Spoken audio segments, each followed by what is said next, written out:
Hey everybody, welcome to Hearside. I am Patrick. And I'm Paul. How's it going? Not too bad, not too bad. And how are you all doing out there, folks? Sometimes you say, how's it going? And I feel like I should answer. And I forget that just about every week you say that. And I'm not, it's rhetorical, right? We've been talking before this, folks, just in case anybody thinks we literally just started a phone call. Sometimes we've only been talking for maybe 60 seconds before we go live because the world gets kind of busy. Hey, look at MGTV. Ethan, you're here earlier. Early. Good man. Good to see you. Loving your podcast, by the way. Loving your podcast. I would like, Paul, you to intro this because this was your idea and it came from a very, very interesting place. So jump on into it and tell me what the first one you want to show is. So today we're going to be going through characters that have made dessert a little bit more like. So my original pitch for this episode was characters that deserve more gravitas or like a more kind of fitting ending to them. I was watching one of the movies that will come up in the show, and a character. It made me thinking, kind of, oh, that's kind of bad how that character was kind of treated at the end, kind of thing, and it made me go through a couple of other characters that I thought maybe deserved a little bit better ending and stuff like that. And when we say ending, this is death. We're going with death. We're not going that their story has been wrapped up in a nice little bow or anything like that. This is death. The way you described it to me was people whose on-screen death was really just a bit crappy. Yeah. And I was like, okay, I can work with that. And once you gave me the few examples, actually, which example do you want to go with first? And we'll throw it up. Easier to show than it is to tell. Yeah, so we'll go with Cole from Kong Skull Island. He was the Excellent. one that was the character that I thought which made me feel that the ending was pretty bad. Cole's character he's one of the helicopter pilots from Skull Island. Which, because if you haven't seen the movie or anything like that, this isn't going to be like he isn't the main character or anything like that. But the whole thing with the character is he's a soldier. He's a deep down soldier all the way kind of thing, and it's he's got younger soldiers with him. Like he's not, as I said, a commander or captain or anything. He's just a soldier, and he's got other soldiers who are younger, and he keeps looking at them in a kind of way, and his character keeps going on about how like. I guess he's not like he understands where he's come from. He's been through a couple of wars. Like that's where his kind of like I guess life is and stuff. And he wants these other soldiers who are younger than him to kind of go on to a better life or to go back home and feel whole and stuff like that. So he has an interesting kind of storyline throughout the movie. And then at the end, he decides to try sacrifice himself to essentially do some damage, or to slow down the which goes The big creature. to slow down the main one of the main creatures, and he's just backhanded into a wall, and it's just like that feels like I know the fact that we need to make sure that we show that the monster is powerful, and that this little man's sacrifice isn't going to do much, kind of thing. But you can do it in such a way that like it hurts it. It hurts it, but not too badly or anything like that. It gives them a couple of extra minutes it gives people a couple of extra minutes to run away and stuff like that. So that's the kind of thing that I'm talking about. Well, It, I'll roll a little just gif that shows his final sacrifice and the swatting into a wall with explosion. So yeah, Paul. Okay, built into a bit of a character, not a main character. Also, spoiler warning for this whole episode. We could mention something that you've never seen, and we're pretty much going to be talking about somebody who died in it. So just be warned if that's going to be an issue for you. But yeah, this dude, you're right. Side character that was, peripheral. Not even, he was secondary character at best. Okay? I'm with you on that. But then to have that heroic moment, that moment of sacrifice, and to play it like a gag, the important thing about playing it like a gag is it has to come off funny. And it didn't come off funny in Kong. It came off like just like a joke told badly, I guess. yeah, like that's the thing. Like it's like as NJ and Chad is saying, like it's annoying when a character sacrifices themselves and it doesn't do anything. It's completely pointless. And I felt like that was doubled down on this kind of this secondary storyline that was going on with that character and another character, that he was like wanting him to go home and be a better person and get to live in the world in which they are trying to protect and help as soldiers, and kind of thing. To have him backhanded and killed in such a horrible way like undermines the entire like that entire subplot, which really annoys me and made me think about a lot of other characters that have either just been sacrificed like on the altar of movie deaths just to show that the stakes are high, kind of thing, even though it's been kind of um like so you know just to have the raise the stakes kind of moment that they make a character just die, and it's just like, yeah, we already understood the stakes were pretty damn high. You didn't have to like kill off someone to kind of we think so. Well, and I think we should jump on to the next one just because I want everybody out there that's watching in Futureland, anybody who's watching us live, thank you very much for joining us. Get yourselves in the chat. Join two of the best commenters in the world that I can already see you're throwing in comments. Which, by the way, those two people are worth the price of admission alone. If you like me and Paul, you'll love our commenters. Future folk, get yourself in the comments down below. Like and subscribe on the way. And let us know what you think was one of the crappiest deaths for a character that had, maybe not a main character, just had something going for them. Paul, I'm going to choose one that you chose, if you don't mind. I'm going to throw it up and you can talk about it. I don't think we can sit on the elephant in the room that is the Jurassic Park lady, whose name you will know. Yeah, so that's Zara, Z-A-R-A. So she was like the assistant who was forced to be a babysitter for the day. So she'd already had a tortured plot line as a very side character anyway. Yeah, like this is the thing is she's essentially the kind of step in person for the aunt to kind of mind the nephews and stuff like that. And like this is where it differs a little bit, because Cole's ending was kind of just feels kind of like deflated, kind of thing. This character seemed like the actress did something to somebody in the production thing, and they were like, "No, kill her twice." Well, like kill her twice. How did she get done in? I'll play the GIF while you describe it all. Yeah. So so eventually, of course, the dinosaurs get out. She gets picked up by pterodactyls. I could be getting wrong with the dinosaurs. It was a pterodactyl. I'm pretty sure. Yeah, she gets picked up by pterodactyls, kind of tossed around a little bit, then which gets then thrown into water, in which the big dinosaur, I can't remember the name of it.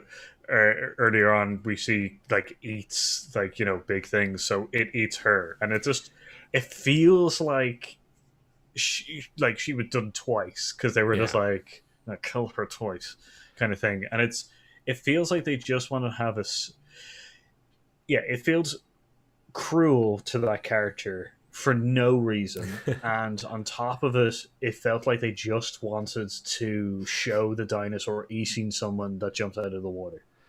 You know what, I think both of those things are true. And from my recollection, and it was weird because she is one of those people that it does stand out, similar to Cole in Kong Skull Island. It feels intentional. I think they were going for a joke that didn't land in Kong Skull Island. In this case, I think the script originally had her written and maybe played as a lot colder than she ended up being in the film they finally made. I think she was supposed to be this harsh person, like the mean nanny who didn't like kids because it wasn't her job to look after them. Whereas either it was the actress or the director or whatever during the production process, it was played with a lot more warmth than that.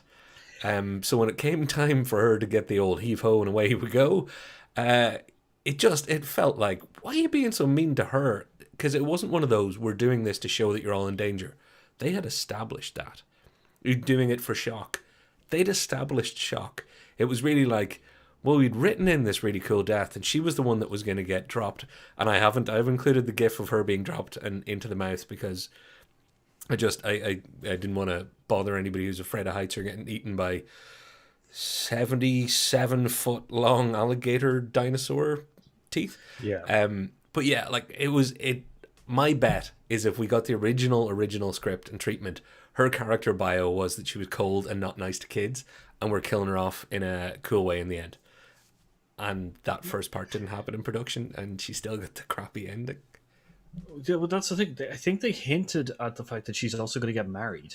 Oh, right. I'd Yeah, forgotten like that. I think she takes a call at some point with either her wedding planner or something like that. So not only did you, I guess, if they were going to do the plot where she's actually like a horrible person, you also made her getting married, and it was just like this weird kind of like, what is going on with this character kind of thing. So She's not getting married now, Paul. She's not getting married now. no, I'm gonna. so it just seems yeah, so yeah, it just seems overly cruel for that character for whatever reason. It really did, and I'm just gonna trip over the comments for a second because I see that Irish Barra called out Willem Dafoe and John Wick was uncalled for. Such a waste of a great character they could have used for sequels. Didn't include him. I didn't on mine, and you didn't on yours. I absolutely could, but I would want to go back and rewatch and just make sure that that death wasn't serving more story. Because in my head, I'm replaying the movie and I can't remember. But I kind of trust Irish, to be honest with you. So I'd say you're I probably feel right. I feel like no, I feel like William Dafoe's character in John Wick was justified. I think Okay. like I think it's kind of in the telling that not everybody not everybody survives this life. It kind of like that just because we needed a death on the good side to balance out the massive lawnmower deaths that were going on the bad side. That's Right. my thing, kind of thing. As in, Bit of you balance. know, yeah, like kind of thing. Because like I know we had the other assassin guy in the hotel who gets killed, um, Well, they which can't is have done it for motivation because John Wick had the cutest dog in the history of time, and it had already been motivation enough. In fact, every time I think of John Wick, I think, why don't I have a dog? And also, oh, if somebody killed that little dog, I'd do the same thing as John Wick. We should do a list of all-time cutest dogs in movies, and just have that do a whole hour of just that one dog on screen, pointing at it, going there, just there. That's who it yeah. is. But yeah, I just feel like I just feel like William Dafoe's character is it's a balance thing, but it also makes sense in the story that like not everybody not everybody in this life is untouchable like John Wick seems to be. So This is true. Well, if you're amenable, I'll throw in one of mine.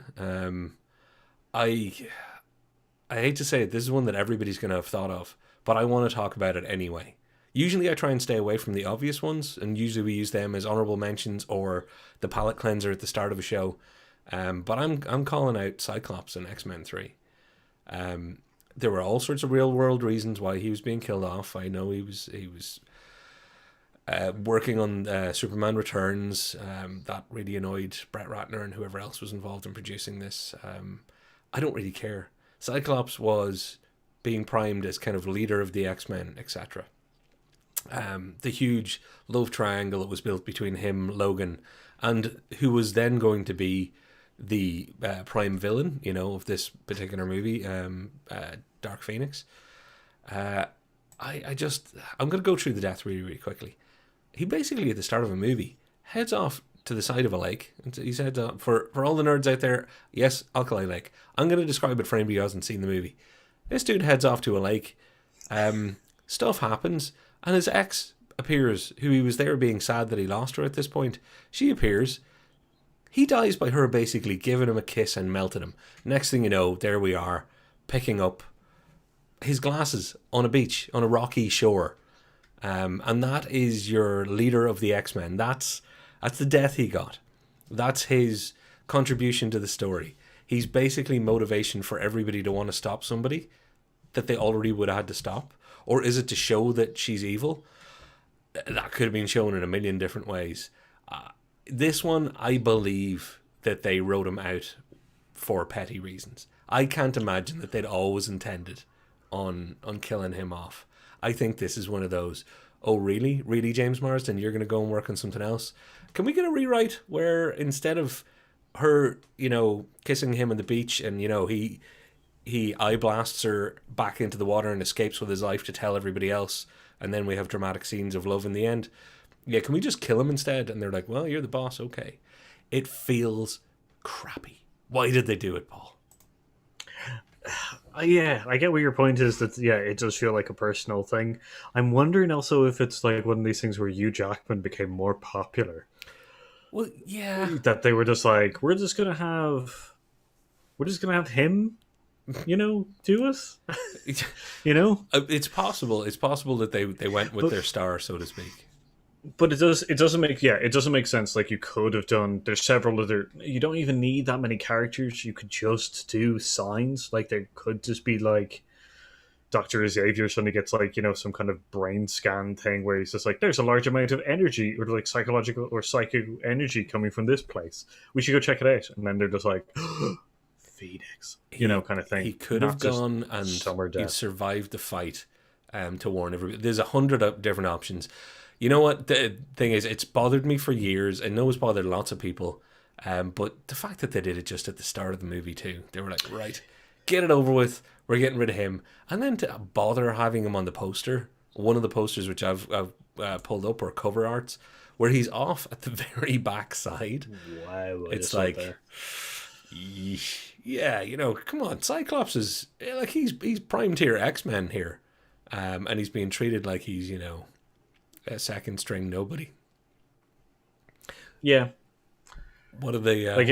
Sorry, I think it would have been more impactful if they wanted to do it and they wanted to make the character more impactful. It might have been better if it was in the middle of the movie, kind of thing. Like show her that she's too far gone, kind of thing from being saved or anything like that. Like Scott Summers, the one that we all believe is her love of her life, can't even get her back, kind of thing. And then you get essentially, then you get the Logan scene where it's just like, oh, kind of thing. I guess, kind of. I guess love can get through. Yeah, so he got done dirty on both ends of that movie. I'm checking out the comments. Out of fairness, let's have a little look here. Irish, I see what you're saying. I agree that Defoe does serve a purpose, but I'm still upset. Completely get that. Yeah. And playing the movie back in my head, such a great character done by a great actor. Absolutely nailed it. You're damn right. Willem Dafoe just keeps on giving, doesn't he? Like he hasn't stopped giving his entire career. He's just great. I really want Boondock Saints 2 or 3 just because of him. Like, even though they'll never do it. Yeah, true. You know what? He's one of those people. I was thinking of show ideas, so I won't give it away completely. But let's just say it would be about meeting some famous people in real life, and Willem Dafoe kind of hit my list. Bring the pitch meeting, or bring it to the pitch meeting. Bring it to the pitch meeting. Exactly. I'm trying to show that we have more of a structure to things. They've seen us do rock paper scissors live on the internet. They know our decision making and organizational skills are based around dice and shaking fists. Dice are important, man. Yeah, I shouldn't have mentioned dice around you. That's true. Yoda's death in Return of the Jedi feels kind of pointless. I have reasons to disagree with that. I have lots of reasons to disagree with that, but that's not for tonight's show. I respect your opinion, but I respectfully disagree. Although I can see here that any death in Star Wars is kind of pointless once Rise of the Skywalker happens. I kind of see what you're going for there too. But yeah, like I did see a small Twitter exchange about death in Star Wars, and it is kind of funny. And Force Ghosts, as awesome as they are often the you're like, really, another Force Ghost? Like, is everybody gonna come back? Greedo didn't get a Force Ghost, but he will eventually. If they keep making him, he's gonna show up in a cantina going, Han did shoot first. I wasn't going to shoot him at all. Sorry, I got super nerdy there for anybody who's not into this stuff. If you want to go further than that, like my problem with the Force ghosting was that it's like a very difficult thing to do. Like it's not like your average Jedi person can do it, and it just seems like everybody so far since Yoda, not even since Yoda, sorry, since Ben, is able to do it, kind of thing. So it just feels bad because it's also because Disney also decided to get rid of all the canon stuff as well, like all the old kind of canon stuff, Yeah. because they wanted to be able to build their own kind of grouping. And it just feels like it's a like it's definitely one of those things where originally it was very hard to do, and then Disney were just like, no, we want to be able to show the ghost, like our friends are still around and stuff like that. And then they were just like, force ghosts. So much so that multiple different actors have got to play the same Force Ghost or the same character as Force Ghost. It's kind of fun how many there actually are. Somebody should do a supercut of them all standing side by side, all of the different versions, even. That's yeah, because that's the thing. Because Anakin gets two kind of ones. Yeah, Because there's the original actor yeah. who, at the end of the original one, and then there's what's his name? Hayden The guy who plays Christensen. Hayden Christensen. Yeah, which annoys me. It annoys me because the whole point of the ghost thing was that it's meant to be your last moment as a Jedi is how you're shown, you know.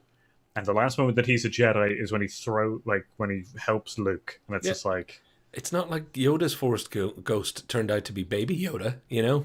They didn't actually just do Yoda the teenage years. Anyway, on to another one. Paul, what would you like? I guess see now I'm broken because I could do the franchise that you just did, or I could do the franchise that we're currently talking about. You choose. I'm gonna do the franchise that we're just talking about, Star Wars. So, yeah. There So we go. this is a more recent one, and there is a spoiler warning if anyone hasn't seen it already. This is General Hux, from Star Wars, the episodes 7, 8, and 9, kind of thing. I have a problem with this character already, because there was so much potential already there, but this felt like it was sweeping things under the carpet kind of thing. This was like not so. This is like because so. Spoiler alert: if you haven't seen it, skip to a little bit of past. It's revealed that General Hux is the spy helping the rebels, and then when we learn that, literally a couple of minutes later, he's then shot and killed, and it's just like, oh, Not just cool. that, he's shot and killed by a very dispassionate British actor whose name has just escaped me. With Nell. Anyway, it's going to come back to me in a second because his name I've said it a couple thousand times in my life. Yeah, I get it. It's the general guy who like is trying to work his way up to the to the leadership that General Hux is, Yeah, and stuff but like that. not only that, this was he was introduced in this movie. It's not like Vader showing up or somebody's Force Ghost taking out Hux. This was like new guy shot him. New guy shot him. Yay! Yeah. So I kind of see where you're coming from for that one. Like it felt like it was just it felt like he either became too popular in the same way, in like as a kind of like, oh, wouldn't it be good if General Hux is actually a good guy kind of thing secretly, kind of thing, and they needed to bring in a more evil looking person or a more evil looking actor kind of thing, to kind of cover that storyline. Or the fact is that they had a storyline for him and they just decided not to go with it and sweep it under the rug kind of thing. Well, we do this on a Thursday night, anybody out there, and if it's a 7-hour podcast or live stream that goes into Friday, it's because we engaged on the topic of talking about Star Wars and the continuity and planning between the most recent 3 movies. I don't think we should touch it. I think we can move on, and I'm gonna say that we should go to your other one that is from the other franchise that we just talked about. How about that? Yeah, we'll do that. So, the other franchise that I like is X-Men as well. This is X-Men First Class, and the character is Darwin, the mutant who had the ability to essentially adapt to survive any kind of situation. Now, I know people are going to say, but in the timeline, he's fine. In this movie, he wasn't, kind of thing. His death was a little bit kind of on the nose kind of thing. Like his character is like his mutant power is specifically designed to make sure that he survives. I know people will be just like, oh, maybe he did, and he just did something else, kind of thing. I was just like, yeah, but They you know, didn't we play didn't it that see, way. yeah, like we didn't see him in the next, like we didn't see him in the next one, and you know, yeah. So, um, this just feels, yeah, it's pointed in the sense of, uh, we need to up the stakes. We need Kevin Bacon's character to be really, really dangerous, that he's able to kill the mutant who is power is to survive anything. Yeah, because let's and just to put it in context for anybody who's not into all this stuff, this Darwin dude, literally his power is survival because it's about it. He can adapt, and it's not a great power when you think of it because he doesn't really get to choose what he adapts to all the time. So his big thing is, you know, he can run into a burning building and he'll turn himself into fire or turn himself into something really cool and be resistant, whatever it is. But he doesn't so much choose it. Is my understanding of how it all works. But that's Yeah, the thing, making him really indestructible, they didn't actually spend any time showing that if it was to make Kevin Bacon look really nasty. Even if they had, the way Kevin Bacon does it in the end is throwing a pebble of Havoc or whoever's power that he just grabbed. He basically kills him with a powerful marble down the throat. He does him in with a super powered lozenge. It's weird and kind of stupid and doesn't really add up or make sense, but it doesn't achieve the one thing that you called out. It doesn't make Kevin Bacon seem any more dangerous. It really doesn't. If anything, it makes him seem incongruently kind of this. None of his powers are adding up either. It's just weird. yeah, because like I know that other people were just. I know that other people have said that it's like the agent. It's like the Coulson moment for the X Men First Class. It's meant to be a rallying call for the other X Men, but Well, it's look, not. I get why they killed him. It's how they Yeah, killed him, and this is the definition of when you were like crappy on-screen deaths that you know side characters, you know, they deserve better. Like this is it. It is kind of crappy. It's sort of pointless because it doesn't really achieve any of its goals. Story wise, yeah, it gives motivation, but I think they already had motivation at that point to dislike and go after good old Kevin Bacon. Anyway, yeah, they yeah, screwed that one over. yeah, because like yeah, the character is yeah, as you said, he doesn't get a choice over Paris. There's a storyline where he fights Hulk. He starts absorbing gamma radiation. It's not enough, so his body teleports him like 3 states There you away go. from the Hulk. It's Like, and it's he a just defensive appears. power to say the least. Yeah, like he knows what it like he like when it happens. He knows what the power is, Yeah, but like it can also just be like, yeah, teleports him 3 states away, and then he'll be just like, oh, it was teleport. My power was teleportation there, and it was teleporting me away yeah. because that's the only way that I can survive. So And at that point, you have to, and I'm playing the GIF again. At that point, you have to wonder why his body didn't just close every orifice he has when good old Kev Bacon was coming at him with the evil marble. Or if you know if his body was only going to react after the lozenge went in, that he would basically turn his stomach into some sort of fantastic farting machine that would release all the pressure of this superpower. I think I've gone too why far with fantastic farting machine. why wasn't he able to absorb the energy himself? These are all good questions Yeah.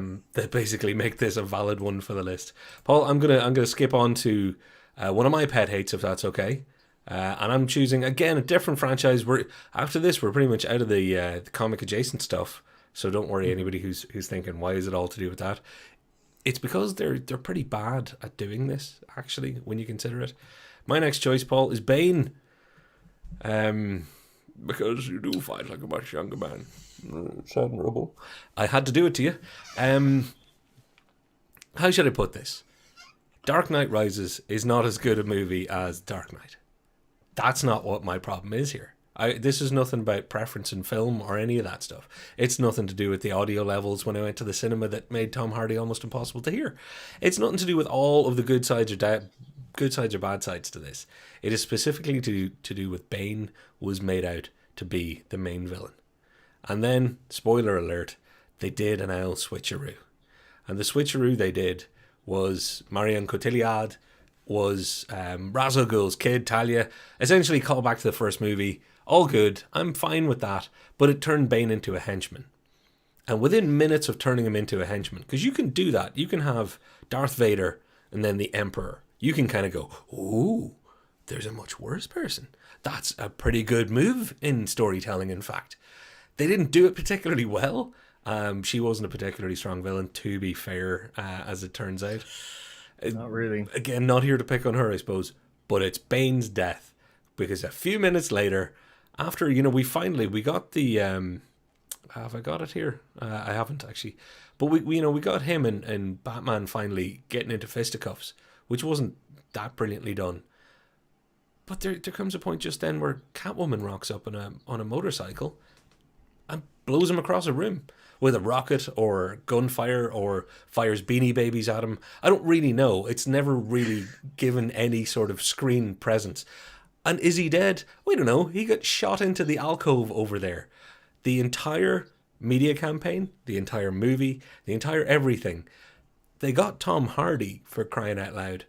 And then they turned him into, in the space of a few minutes, a henchman who gets blammed across a room by Anne Hathaway on a fairly ridiculous motorbike. And that's it. That's the end of Bane. And then they're like, no, on with the rest of the movie because we're close to the end. We better do other stuff with Joseph Gordon-Levitt. And we're going to call him Robin in a minute. So everybody get ready for that. So yeah, what did you think of the Bane death? Because it didn't sit right with me that night in the cinema. It's never quite sat right with me since. No, like I guess I don't understand why they went too far. Why did they have to bring it full circle? I don't know. Like it seems like it was a pretty good. It seemed like a pretty good kind of Bane being the main character, him being a kind of like a disciple of Ra's al Ghul, kind of thing. Like it makes sense to me. Like if you wanted to bring Talia into it, you should have had an underlying story from Dark Knight. Yeah, kind of thing. Like don't like. And I wouldn't even debate their story points in this. Like, even and I agree with you, I like your version better. But when they went for it, they did it so badly. It wasn't like a shock in a kind of like, ooh, that's good kind of thing. It was just like, wait, what? That? Yeah.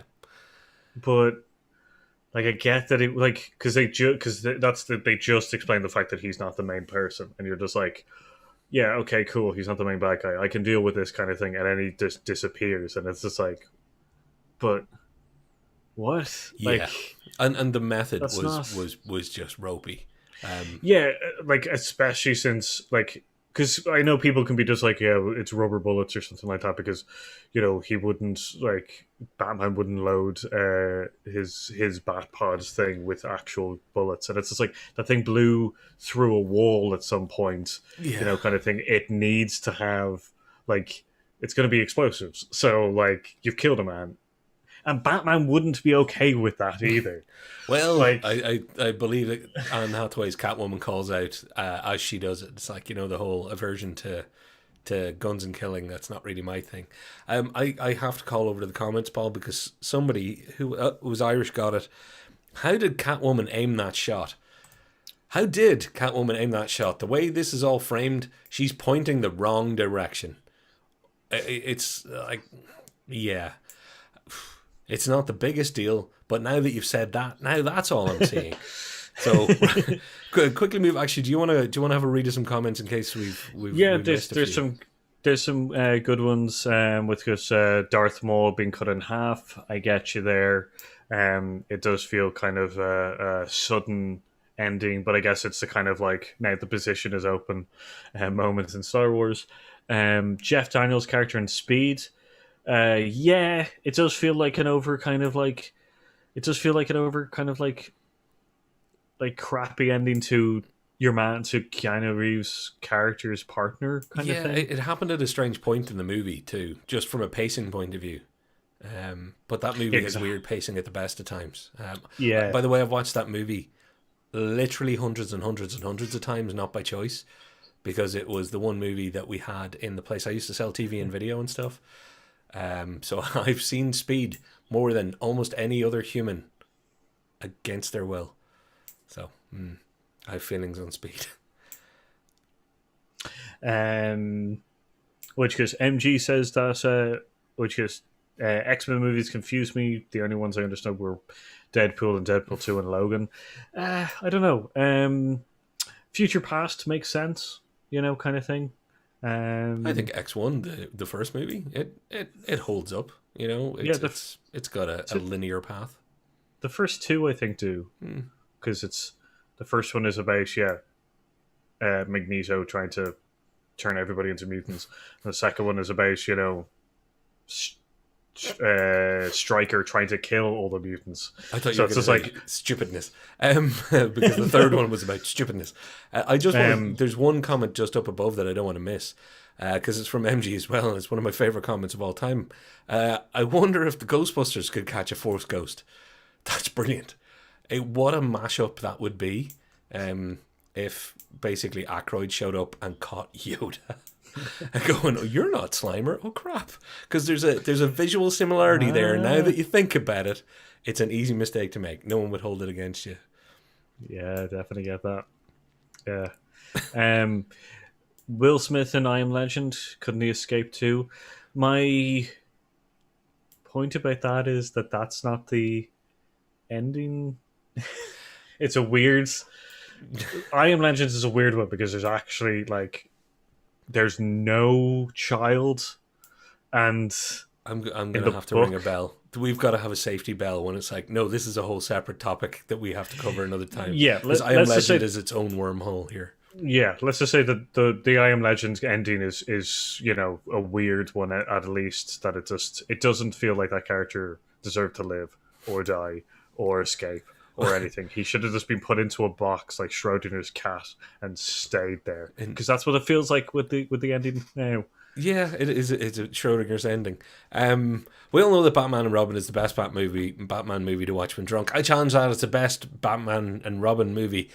It's the best Batman movie to watch at any point. If you want to feel something, it mightn't be a good feeling, but you'll definitely be like, what the hell? I'm jumping in ahead of you, Paul, because we're close to the end of the comments, and I saw the whole entire crew of Alien 3, which leads me, quite nicely, I saw a segue point, to pull up the fact that I had predicted that somebody would say this. Now, here's the thing. I'm one of the few people that's all about it. I love Alien, I love Aliens, and I'm okay with Newt and Hicks basically being killed at the start of Alien 3, because their off-screen death was between movies, so to speak. They're showing what one of them drowned and the other one got speared by something. But they serve a movie function. Also, it's Alien or Aliens.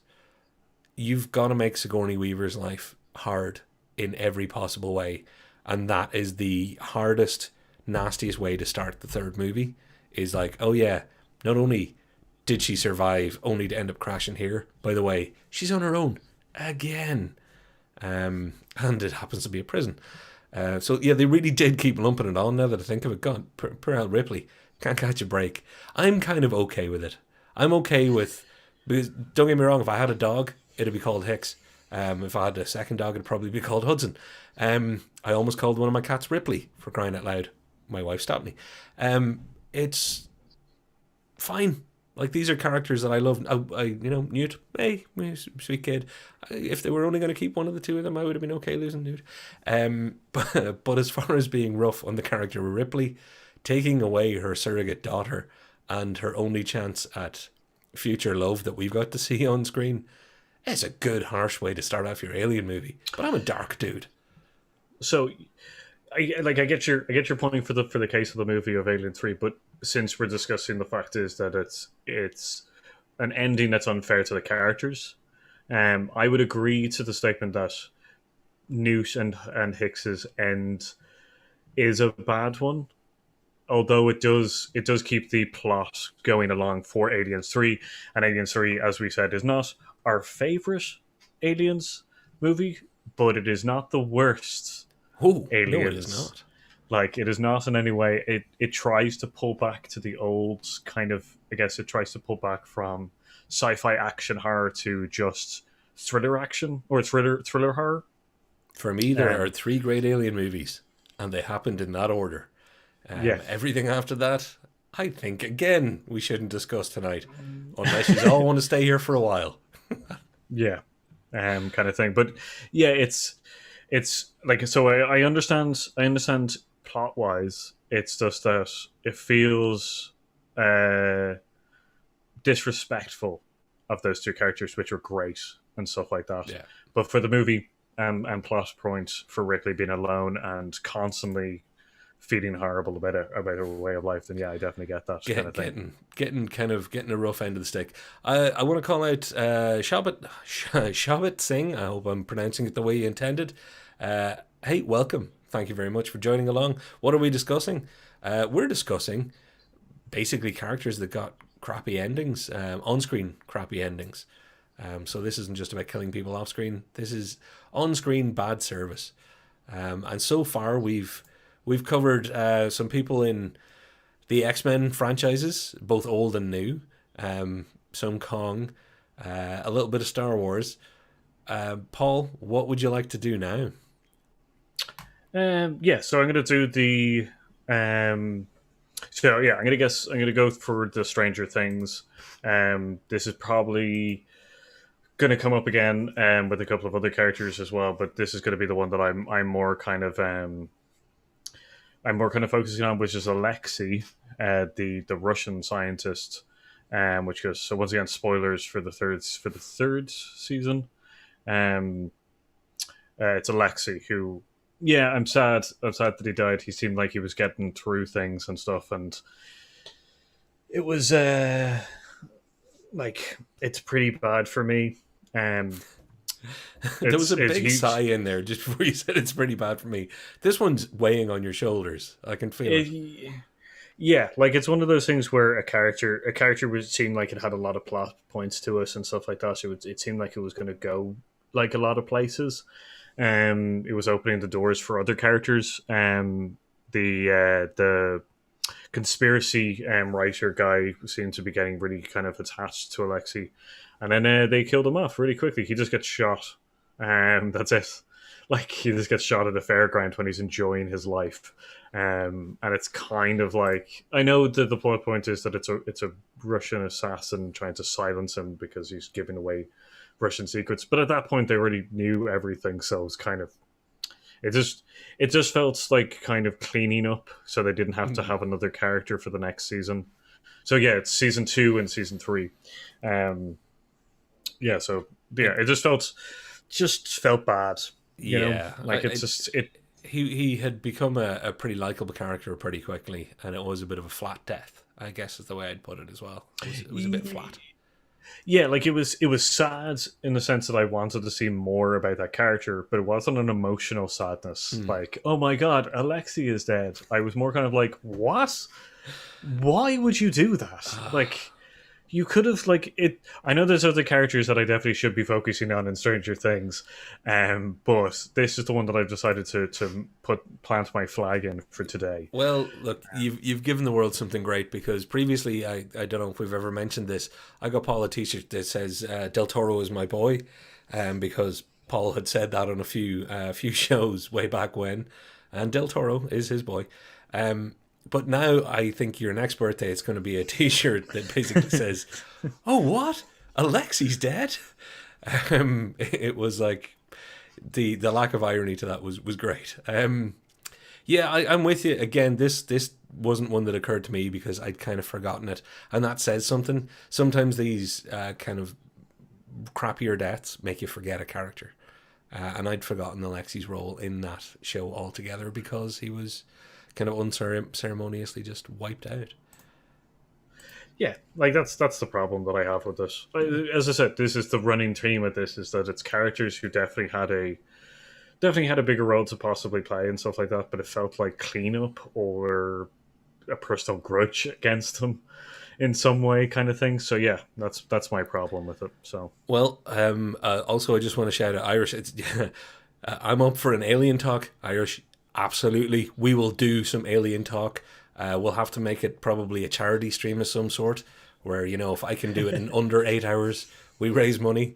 If you can get me to stop talking. But I can see. Can we discuss some popular movies? Your suggestions are, so we've got Johnny Depp and Nightmare on Elm Street. I believe the bed sucked down and then blown up against the roof. yeah, If that's not too it's one graphic of for his anybody. it's one of his first movies as well. Yeah.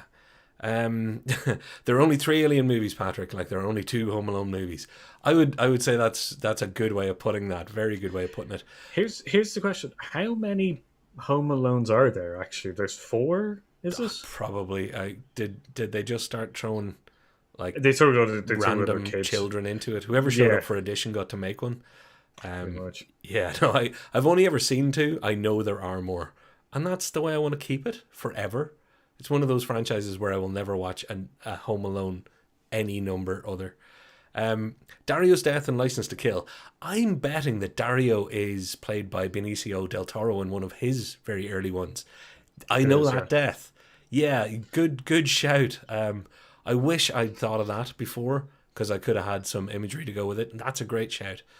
For those of you that haven't seen License to Kill, by the way, it's a Bond movie that is worth seeing for Timothy Dalton's Bondiness, but also just really, really bad truck stunts that are so visually obviously inaccurate that you kind of have to laugh. I love it. It's one of my favorite Bonds because it's just woefully what it is.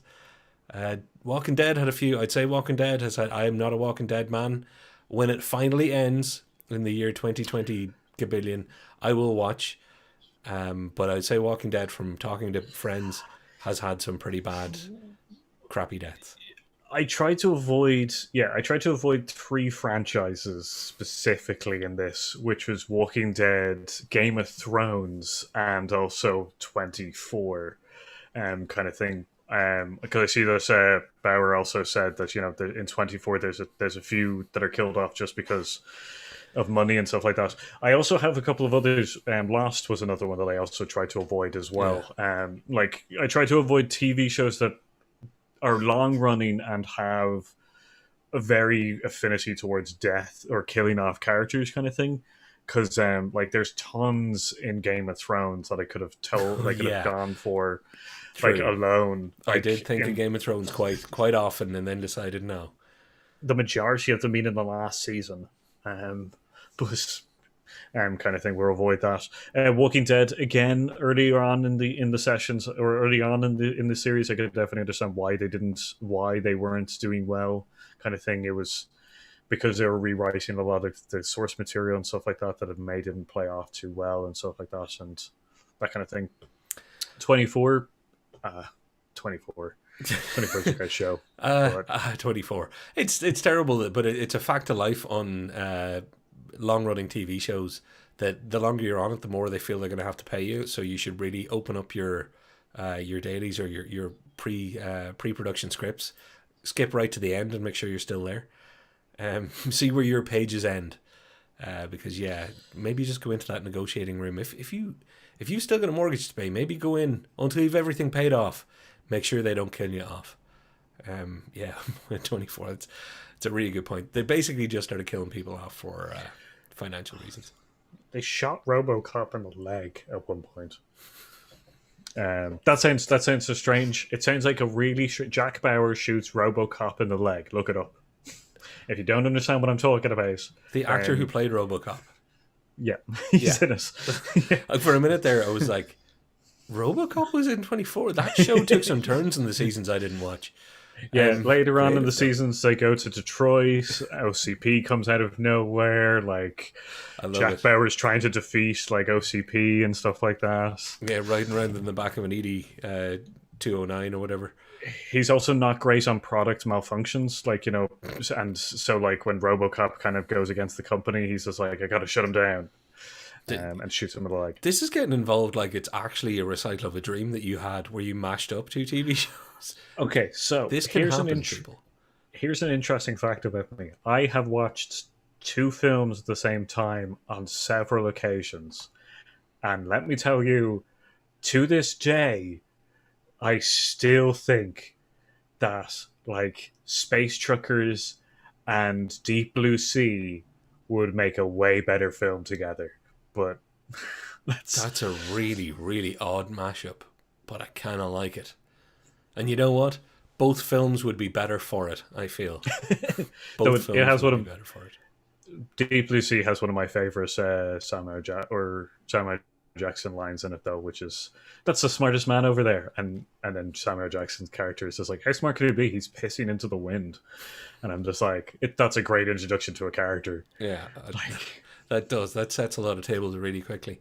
Anyway, folks, I think we've used all our stuff, all our ammo. Alan Tudyk in Serenity's death. Wash getting speared. That's an emotional gut punch. I think it catches people unaware enough that it raises the stakes and really does drive home that you're not watching Firefly. You're watching the movie that's wrapping this all up.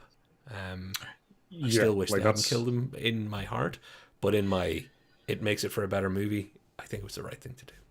Yeah, and also like you understand why Josh did it in the sense that he didn't want the franchise to go down a long thread of kind of movies if they weren't going to restart, like, you know, help us with the TV show. Although, like, Joss Whedon kills somebody every time he touches something, so you knew somebody wasn't going to make it. Although Book had already died, so you thought maybe the rest will make it. Go for it. What were you going to say there? Which there's a Brian says Pipet in Jaws. Oh, so he says, who is Pipet? Is that one of the names for one of the kids? Not Roy Scheider's kids, but anyway. I don't know. Brew, I thought you would give us know more. I should know because I've watched Jaws voluntarily hundreds of times. Well, the good thing with live is you can definitely quickly look it up. Yeah, I'm not gonna though. I'm gonna let the commenters do the work. Okay, I'm not gonna. Yeah, I won't say it. Brew, kind of agree with you though. Well, then say it. I can't have you talking to one of the. There's two of us here. Don't cut me out, man. It's the dog. Oh, right. Okay. Damn it. Thanks, Brian. Yeah, especially since we were just talking about like having cute dog day. Yeah, true. Actually. The entire cast of Rogue One dies because they have to. It's Rogue One has Titanic written all over it, because many good people died to bring us that movie. Do they all count as boffins? That's a question there. See, I don't. Am I opening up with it? I don't think they all count, but yeah, that's. You know what? We should just amalgamate all this and do that charity stream where I get to have my alien rant. We talk about Jaws for 2 hours probably as well, and really pull apart Force Ghosts. Folks, I have really enjoyed hearing your suggestions, some of which, quite frankly, I wish we'd thought of before we went live, because there's a couple of really good ones in there. Thanks for your interaction. As always, it really helps us if you like. We'd love you to subscribe. Most importantly, though, we're really glad you watch and love your comments. So if you're one of those future people who's not with us live, get into the comments. Even if something's already been said and you want to disagree with it, get in there, start a gentle but polite fight. Yeah. And let us know what we got wrong. There's always something. But there's also, like, there's a lot of these. Like, we could have gone for a lot longer on yeah. Like, even just include one of those TV series I said. Now we could go for a lot longer, so. Yeah, 2040 you could do it season by season. We could have had a little money counter up there too going, I wonder where they were moving in the pay scale. So Paul, you want to walk us home? Yeah, so thanks for watching us. Like, subscribe, ring that notification bell if you want any more. We are which is on all the social links as Hear Us Out Tube kind of thing. So please tweet us any kind of your ideas or anything like that, or comments. We're still waiting on some of your comments for which is last week's show. So send it on to that kind of thing. The best sequels that haven't been made. Oh yeah, sorry. Which goes and then comment down below if there's any people that you feel like they've been done over and wrongly. So which goes that's the end of my speech. and on that, we've got some goodbyes in the chat. Goodbye, everybody. We will see you next week. Thanks for watching. I have been Patrick. And I've been Paul. And we've been Here Aside. We'll see you soon. Thanks very much, guys. See you later.